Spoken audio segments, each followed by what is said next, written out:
جب مکہ پاک فتح ہوا انہی دنوں میں رسول پاک علیہ الصلاۃ والسلام کہیں تشریف لے جا رہے تھے تو آپ کے پیچھے پیچھے اہل مکہ کا ایک جمع غفیر تھا۔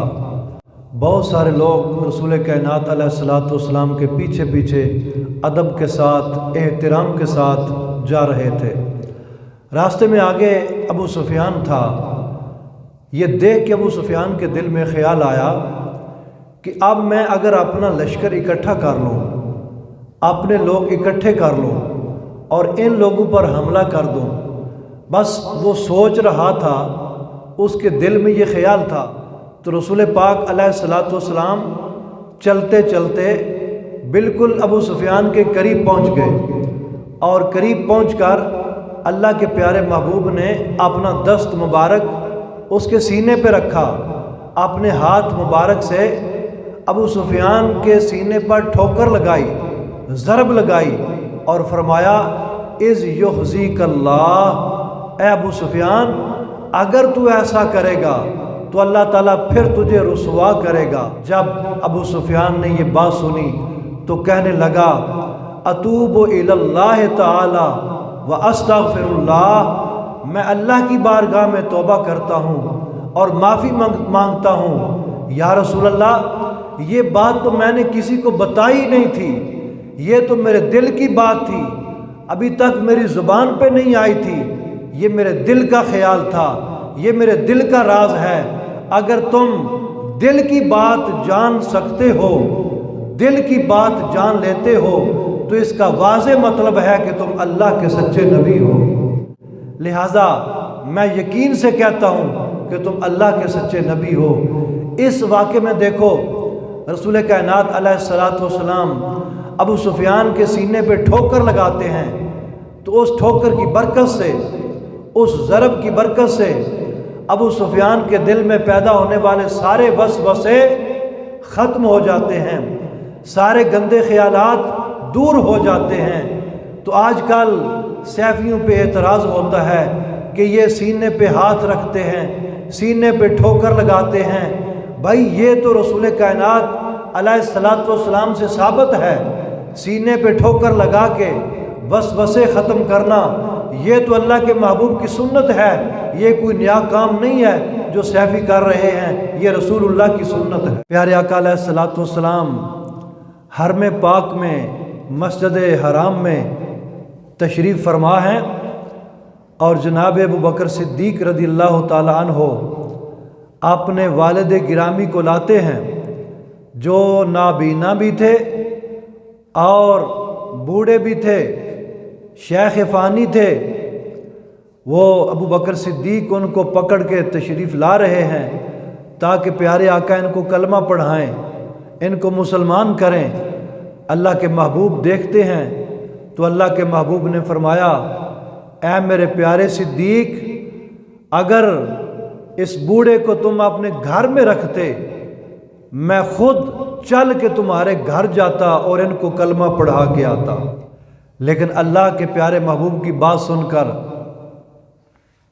جناب صدیق اکبر عرض کرتے ہیں یا رسول اللہ انہی کا حق تھا تمہارے پاس آ کے حاضر ہونا، اور اب تمہاری ذرہ نوازی ہے، تمہاری بندہ پروری ہے، تم ان کو کلمہ پڑھا دو۔ تو رسول کائنات علیہ الصلاۃ والسلام نے فرمایا کہ اے ابو قحافہ عثمان میرے سامنے بیٹھ جاؤ۔ جناب صدیق اکبر کے والد گرامی ابو قحافہ رسول کائنات کے سامنے بیٹھ جاتے ہیں۔ اللہ کے محبوب اپنا دست مبارک ان کے سینے پہ رکھتے ہیں، سینے پہ رکھ کے اپنا ہاتھ پھیرتے ہیں اور فرماتے ہیں اے ابو قحافہ عثمان مسلمان ہو جاؤ۔ تو حضرت ابو بکر صدیق کے والد گرامی کلمہ پڑھتے ہیں اور مسلمان ہو جاتے ہیں۔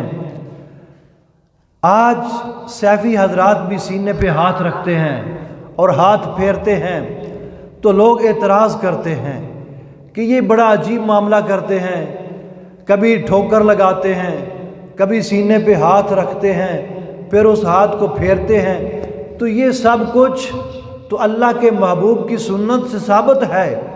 سیفی اور کیا کرتے ہیں؟ ویسے ہی کسی پہ اعتراض نہیں کرنا چاہیے۔ کہتے ہیں جی سیفی حضرات مسجد کے تقدس کا خیال نہیں رکھتے۔ بھائی وہ کیا کرتے ہیں؟ وہ اللہ کا ذکر کرتے ہیں، اللہ کے محبوب کا ذکر کرتے ہیں، اور جب ان پر خاص وجدانی کیفیت طاری ہو جاتی ہے اس حالت میں بھی ان کی زبان پہ اللہ اللہ اللہ ہوتا ہے۔ جب وہ پوری طرح ہوش میں ہوتے ہیں تب بھی وہ اللہ اللہ کرتے ہیں۔ جب وہ بے اختیار ہو جاتے ہیں، وجدانی کیفیت طاری ہو جاتی ہے، تو ان کی زبان پہ اللہ کا نام ہوتا ہے یا اللہ کے محبوب کا نام ہوتا ہے یا مرشد کریم کا نام ہوتا ہے۔ تو یہ اس میں بے ادبی والی بات کون سی ہے؟ کیا وہ مسجد میں گالیاں دیتے ہیں؟ کیا وہ مسجد میں لڑائی کرتے ہیں؟ کیا وہ مسجد میں گند پھینکتے ہیں؟ ایسا نہیں، اللہ کا ذکر کرتے ہیں۔ تو جب وہ بے اختیار ہو جاتے ہیں، وجدانی کیفیت طاری ہو جاتی ہے، تو وہ لوٹ پوٹ ہوتے ہیں۔ یہ جس پر بھی وجدانی کیفیت طاری ہو اس کے ساتھ ایسا ہو سکتے ہیں۔ کہتے ہیں جناب وہ بڑے اشارے کرتے ہیں، ایسے کرتے ہیں، ایسے کرتے ہیں، ویسے کرتے ہیں۔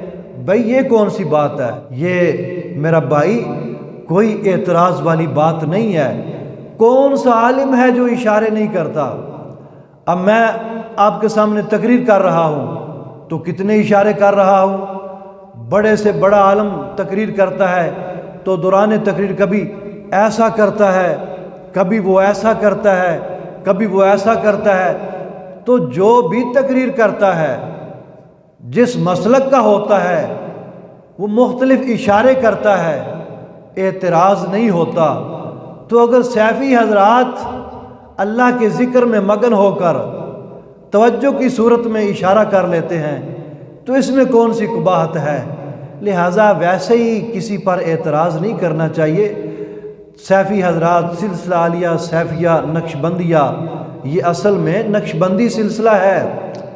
تمام سلاسل میں توجہ مذکور ہے، تمام بزرگان دین کا یہ طریقہ رہا ہے، لیکن اب بزرگان دین اس کو چھوڑ چکے ہیں موجودہ، لیکن اس سلسلہ عالیہ نے اس کو پھر سے نافذ کر دیا ہے اور توجہ والے کام کو انہوں نے باقاعدہ شروع کر دیا ہے۔ تو یہ نئی بات نہیں ہے، نہ ہی اس میں کوئی قباحت ہے۔ یہ رسول پاک علیہ الصلوۃ والسلام کا طریقہ ہے، بزرگان دین کا طریقہ ہے۔ والسلام۔